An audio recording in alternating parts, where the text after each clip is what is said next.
You think French food is all luxury, butter, and expensive restaurants. But what if I told you some of France's most famous dishes were born from desperation, from hunger, from war, from having absolutely nothing, and yet they survived? Today, we're diving into 16 poor man's survival meals from old France. Some of these fed entire families for days. Some were made from scraps no one else wanted. And one of them was created by accident and changed food forever. Stay with me, because number 4, number 9, and especially number 1 will completely change how you see food. This was not cooking. This was survival. France wasn't always the land of fine dining. There were times when people had no bread, no meat, no choice. Peasants, workers, prisoners. They had to create meals out of almost nothing. These dishes weren't designed to taste good. They were designed to keep you alive. And somehow, they lasted through centuries. Let's begin. Number 16. Pain perdu. Lost bread. That's what it literally means. Stale bread, hard as stone, impossible to eat. Most people would throw it away. But in old France, wasting food wasn't an option. So they soaked it in milk, eggs, sometimes a little sugar if they were lucky, then fried it.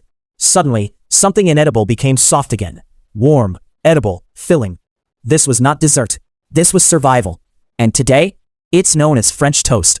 A comfort food, born from hunger. Number 15. Soupe à l'oignon. Onion soup. Today, it's served in fancy restaurants. Melted cheese, rich broth. But originally, it was a poor man's lifeline. Onions were cheap, easy to grow, available almost everywhere. When nothing else was left, there were onions. Boiled in water. Maybe some stale bread thrown in. That's it. Simple, cheap, filling. It warmed cold nights. It filled empty stomachs. It kept people going. This was not cuisine. This was strategy. Number 14. Galette de Sarrasin. Buckwheat pancakes. In regions where wheat wouldn't grow, people turned to buckwheat. Rough, dark, not very appealing. But it grew where nothing else could.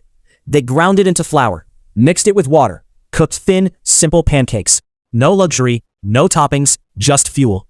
Over time, they added eggs, cheese, anything they could find. But at the start, it was survival on a plate. And today, it's a beloved regional dish. Number 13. Ratatouille. You've seen the movie, but the real story? It wasn't magical. It was necessity. Farmers had leftover vegetables, overripe, unwanted, zucchini, eggplant, tomatoes. They couldn't waste them, so they chopped everything, threw it into a pot, cooked it slowly. What came out? Wasn't pretty, but it was food. Nutritious, sustainable, it fed families. This was not art. This was making something out of nothing. Number 12. Potage Saint-Germain. Pea soup. Dried peas could last for months, even years. In times of scarcity, that mattered. People boiled peas into thick soup, sometimes adding scraps of meat, sometimes nothing at all. It was heavy, it was dense, it stayed in your stomach. That was the goal, not flavor, survival. Number 9. Pissaladière. A simple flatbread, topped with onions, maybe anchovies. Sounds normal, but anchovies were cheap, salty, long-lasting. Onions again, the backbone of survival food. Bread base to fill the stomach.